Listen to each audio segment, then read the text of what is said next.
dadka muslimiintu ilaahay macrifadiisa iyadoonan qalbiga galan haddaynan qalbiga macrifadu aynan degin waxaad arkaysaa qofkii isagoo qur-aanka yaqaanaa oo salaadiina aan tukan karayn ma dhacdo kuwa maalin qayilayo iska barjeynaya waa kan jamaacaddu dadkay ziyaartaan ma ogtahay ayaan u gallay fiican bay noo soo dhaweeyeenoo BBC iyo raadiyoogana way baktiyeen oo wayna dhegaysteen markaan u yar dhammaynay wacdigii een idhi dee fadhiguna kala fiicane masaajidkeenna mariyo naya raaca mid baa gacanta taagoo yidhi nebi maxamed calayhi salaatu wasalaam ilaahay baa soo diray waxa lagu yidhi namaad maqasheen buu yidhi markaasaan aamusno kuwii la barjeynayay baa yidhi war ninkani waa jaamiciyo waxbuu inii kordhina ka dhegaysta haye noo kordhiyo jaadka uu takhsiisan yahay sigaarkana nebiga waxa lagu yidhi maad maqasheen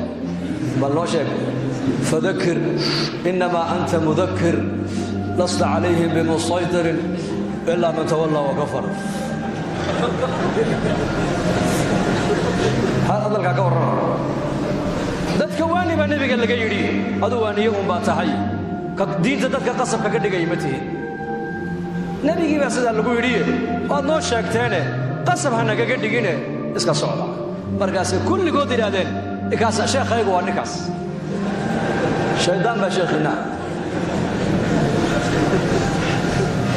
aqoontii uu hayaa laakiin taqwadii baa hoos u taalla iimaankii baa daciifa anagoo jawlad bari soconna baa nin u tagnay soomaaliya oo la yidhi ninka waa soomaali waa nin meel fadhiyo khamri cabbaaya wadannada gaalada markaasaan u tagnay assalaamu calaykum markaasaan calaykum assalaam xaggeed ka timaadeen meesha ma miskiid baa meesha salaamu calaykum tadna leedihiin buu nagu yidhi maye dalkii baan ka imanno qaaraddii afrikaan ka imanno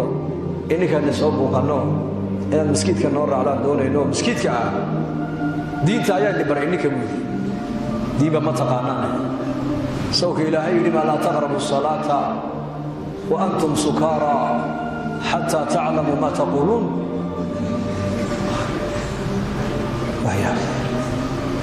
nin sakhraana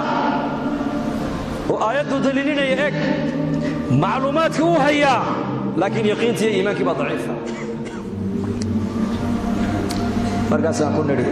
laa baas na raac sidaa nagu raaca ima raacayo na raaca